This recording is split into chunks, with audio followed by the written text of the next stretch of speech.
Okay, so you guys really want to get a handle on this whole narcissism thing. Yeah. And you're looking for some, like, really solid advice on how to deal with it. Yeah. And more than just the theory. Right, like how to actually put it into practice in your lives. Tactical strategies. That's what this whole deep dive is going to be about. Absolutely. And we have the perfect person to help us with this. Yeah. Rebecca Zung. Awesome. She's a top-ranked trial lawyer, and she's also the author of the book Slay the Bully: How to Negotiate with a Narcissist and Win. I love that title. I know, right? Slay the Bully. And what's so cool about Rebecca is she spent decades, like literally going head-to-head with narcissists in court. Wow. So her perspective is really from the trenches. Real world experience. Yeah, it's not just theoretical. She's actually dealt with these people. Yeah. And you know what? That's what people are looking for. That's what you guys want, right? Real strategies. Yeah, like how to win. Yeah. How to deal with these people. Absolutely. And our goal today is to like take you from being on the defensive Totally. to being on the offensive when it comes to narcissists. Take your power back. Yeah, exactly. Yeah, love it.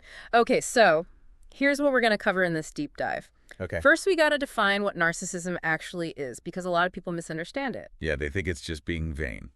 Right, or selfish. Yeah, it's way deeper than that. It's much deeper than that. It is. Then we're going to like break down the different types of narcissists. Yes, because there are different flavors. There are nuances, right? It's a spectrum. Yeah, and it's important to know which one you're dealing with. Absolutely. So we'll get into that. Okay. And then we'll talk about where this behavior even comes from. Yeah, the origins. Like what causes it. Like, why are people like this? Yeah, and then we'll get into this really interesting thing called narcissistic supply. Ooh, that's a good one. Yeah, like what fuels them. Yes, what do they need? Yeah, and then we'll go through the 3 phases of a narcissistic relationship.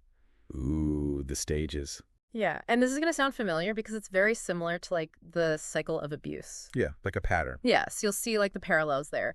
And finally, we'll dive into Rebecca's 4-part strategy for actually negotiating with these people. Okay, I'm ready. Let's get into it. Let's go. So first things first, what is narcissism really? Okay, so you know how people just think it's like being self-absorbed? Yeah, like loving yourself too much. Yeah, but that's not really it. No, it's not just about vanity. It's something way deeper. It is way deeper. What is it really? Okay, so the real issue is that narcissists, they lack this internal sense of self-worth. Like they don't feel good enough on the inside. Exactly. They don't have that like inherent feeling of value that most people have. Okay. So because of that void inside, they're always looking for validation from the outside world. So it's like they're trying to fill a hole. Yes, they're constantly trying to fill this emptiness. And how do they do that? Well, they fixate on things like their image, Okay. like who they know what they own, their status. all the outward stuff. Yeah, all the superficial stuff. Yeah. Because they think that'll make them feel worthy. But it doesn't really work, does it? It doesn't. Because no matter how much they get, It's never enough. it's never enough. Never. So they just keep needing more and more. Exactly. They're always chasing that next hit of validation. And that's what makes it so damaging in relationships. Yes, because it's exhausting for everyone around them. Yeah, it's like they're sucking the energy out of everyone. Totally. They leave people feeling drained and unimportant.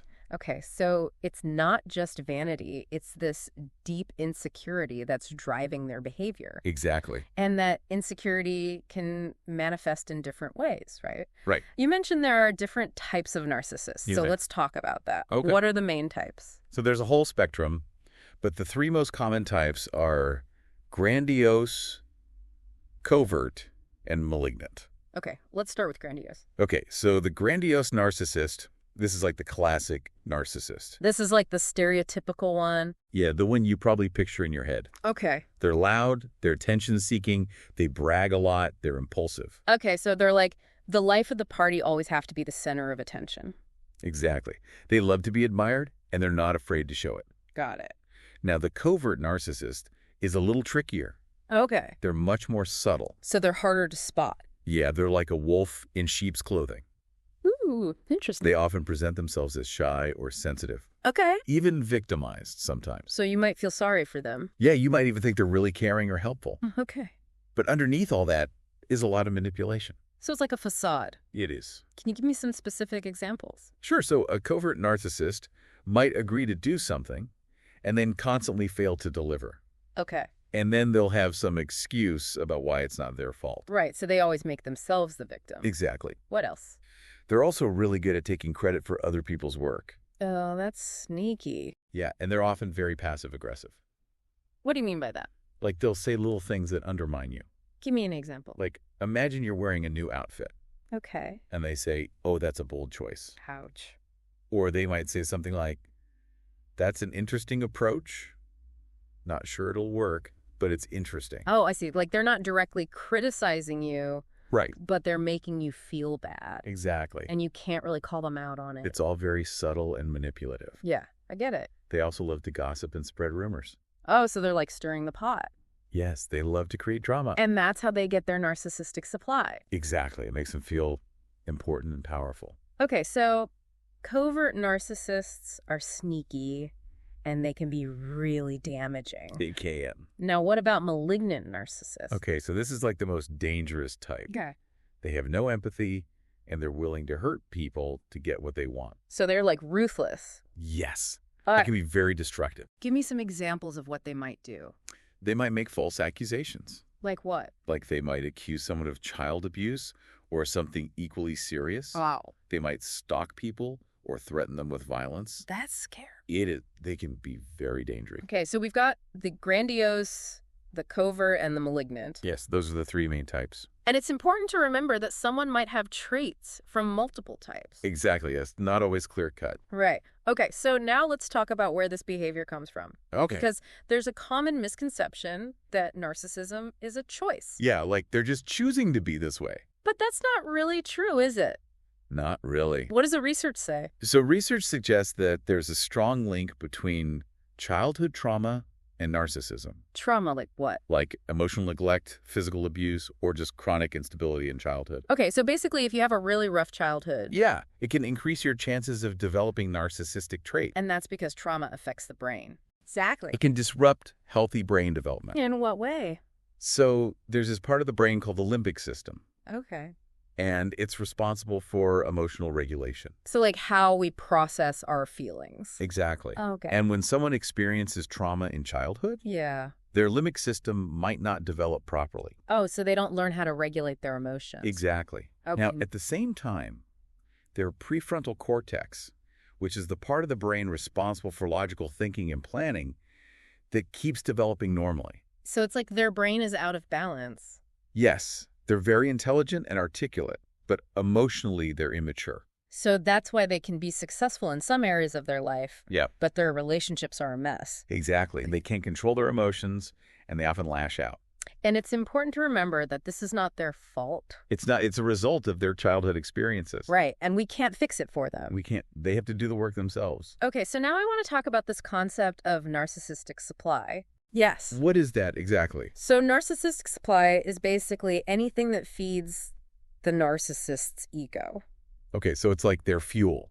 Yeah, anything that makes them feel important or special. And you break it down into two levels. Right? Yes, there's diamond level supply and coal level supply. Okay, I like that analogy. Tell me more. So what's diamond level supply? Diamond level supply is all about their image and status. Okay, so like what? Like having prestigious friends, Okay. owning a big house, driving a fancy car. All the material stuff. Yeah, all Yeah. the things that make them look good in the eyes of the world. Okay. And narcissists will protect their diamond level supply at all costs. Because it's tied to their sense of worth. Exactly. It's their lifeline. What about coal level supply? Coal level supply is more about putting other people down. Okay. So they might criticize you, Yeah. belittle you, manipulate you. All to make themselves feel superior. Exactly. And one way they do that is through triangulation. Ooh, yes. Triangulation is a classic narcissistic tactic. What is that? So triangulation is when they bring a third person into the dynamic. Okay. And they use that person to create drama or get what they want. Give me an example. So let's say you're in a relationship with a narcissist Okay. and they start gossiping to their friend about you. Okay. And they're saying all these negative things. Oh, so they're bad-mouthing you. Exactly. And that creates a bond between them and their friend. Yes, and it also makes you look bad. No, it's like a win-win for the narcissist. It is. They get to feel superior and they get to create drama. And they love drama. Okay, so now let's talk about the 3 phases of a narcissistic relationship. Okay. And as I mentioned, this is going to sound familiar because it's very similar to the cycle of abuse. Yeah, it's like a predictable pattern. Yeah. So what's the first phase? The first phase is love bombing. Love bombing. Okay. Yeah, so this is the honeymoon phase. Okay. It's the beginning of the relationship, and everything is amazing. Okay. The narcissist is showering you with attention and affection. They're telling you how wonderful you are. Like you're the best thing since sliced bread. Exactly. Yeah. They're making you feel like you're the only person in the world. And this can happen in any kind of relationship. Yeah, romantic, friendships, professional. Okay. And it feels amazing. Right, because who doesn't love being adored? Exactly. But here's the thing. What's that? It's not real. It's not. No. It's all an act. It is, they're mirroring you. What do you mean? They're becoming the person they think you want them to be. So they're basically reading you and then reflecting back what you want to see. Exactly. They're like chameleons.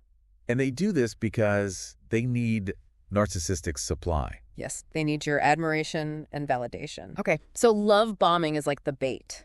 It is. And once you're hooked, then what That happens? comes the devaluation. Devaluation. Okay, so this is when the mask starts to slip. Okay. The narcissist starts to show their true colors. What are their true colors? They're critical, they're controlling, they're manipulative. They might start lying to you, Yeah. breaking promises, Okay. putting you down. So they're basically chipping away at your self-esteem. Exactly. They want to make you feel small and dependent on them And why do they do that? because it gives them a sense of power and control. And because they need that coal level supply. Exactly. So devaluation is like the abuse phase. It is. And then what's the final phase? Final phase is discard. Discard. Okay. Yeah. So this is when the narcissist is done with you. Okay. They might leave the relationship Yeah. or they might just start ignoring you. So you're basically disposable to them. You are? And this is when they might launch a smear campaign Yes, they might start spreading rumors about you. to make themselves look good. And to make you look bad. So it's like they're rewriting history. Exactly. They want to control the narrative. And at this point, you basically have three options. Yeah. You can stay and endure the abuse. Which is not a good option. No, it's not. You can give in to their demands. Which just empowers them. Exactly. Or you can fight back. And that's what we want to help you do. Yeah, that's what this is all about. Taking your power back. Okay, so let's talk about how to do that. Okay. Especially if you're someone who tends to be a people pleaser. Yeah. It could be tough to stand up to a narcissist, It can. but it's essential. So where do we even begin? So the key is to start with small, consistent actions. Okay. Things that build your confidence and help you reconnect with your own value. Like what?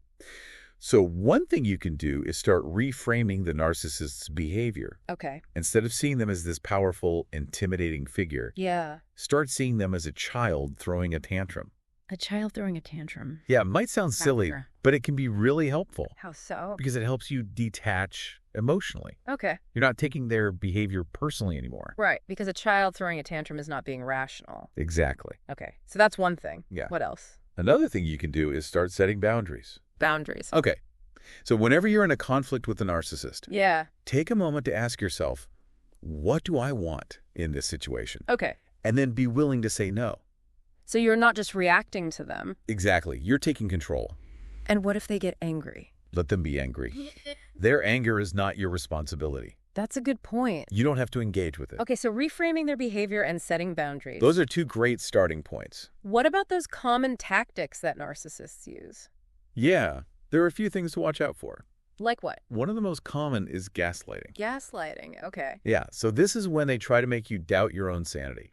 Well, I've heard of that. Yeah, it's a very effective tactic. How does it work?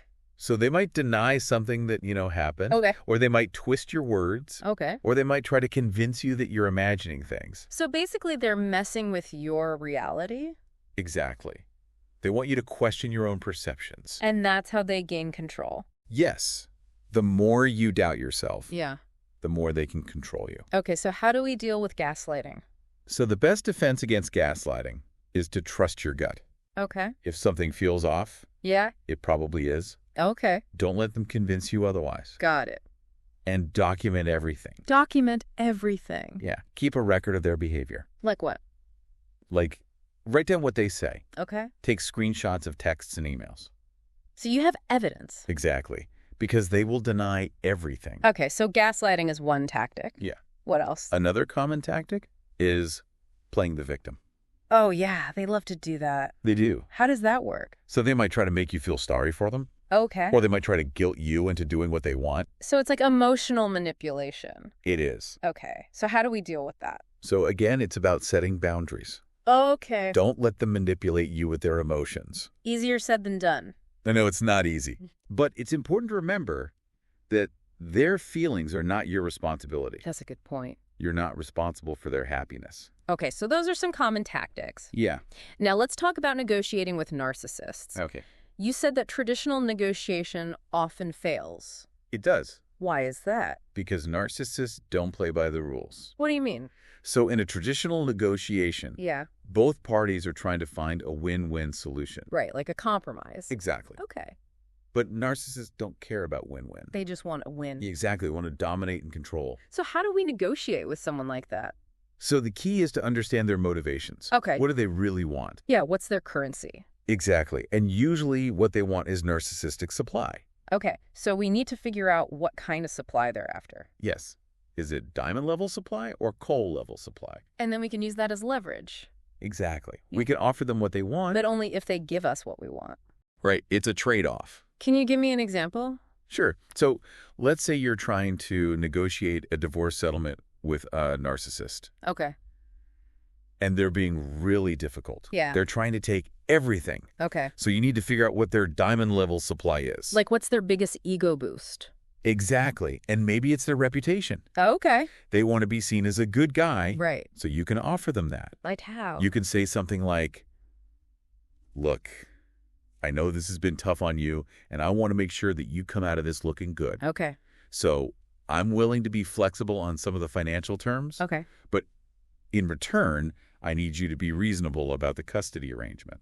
So you're basically stroking their ego Yeah. in order to get what you want. Exactly. And does that work? It's not a guarantee, Right. but it's worth a try. Okay, so we've talked about the importance of understanding narcissistic supply Yes. and using it as leverage. Now let's talk about your 4-part framework for negotiating with narcissists. Okay, so my framework is called SLAY. SLY. Okay. And it stands for strategy, leverage, anticipate, and Okay, let's break that down. Okay. What's the S stand for? S stands for strategy. Okay, so what's the strategy? So the strategy is to have a clear vision of what you want Okay. and to focus on the positive outcome. What do you mean? So instead of just thinking about what you don't want, Yeah. think about what you do want. Okay. Like, what would a successful resolution look like? Right, like what's your ideal outcome? Exactly. And be Yeah. specific. Specific. Yeah, right? don't just say, I want peace. Yeah. Say, I want to be able to communicate with my ex-spouse civilly about our children. Okay, that's much more specific. It is. So that's strategies. Yeah. What about L? L stands for leverage. Okay, and we talked about leverage earlier. We did. So just to recap, what's leverage? Leverage is anything that gives you power in the negotiation. Okay. And as we discussed, it often involves the narcissist's diamond level supply. Right. So you need to figure out what they really value. And then threaten to take it away. Not necessarily threaten, Okay. but make it clear that their behavior is putting that thing at risk. Okay. The documentation is also really important. Right. Keep records of everything. Because narcissists lie. They do, and they have a terrible memory. So you need proof. Exactly. Okay, so that's leverage. This way. What about A? A stands for anticipate. Anticipate. Okay. So this is about understanding the narcissist's tactics. Okay. What are they likely to do? Yeah. How are they going to try to manipulate you? And we talked about some of those tactics earlier. I did. Like gaslighting and playing the victim. Exactly. So if you know what to expect, yeah, you're less likely to be caught off guard. exactly. You can prepare yourself. Okay, so that's anticipate. Yes. And finally, why? Y stands for you. Okay. And this is the most important part How so? because it's all about your mindset. Okay. You have to believe that you can win. Yeah, You have to believe that you deserve to be treated with respect. right. And you have to be willing to walk away if you're not getting what you need. So it's about taking your power back. Exactly. I love that. It's about realizing that you have more power than you think. And that you're not alone.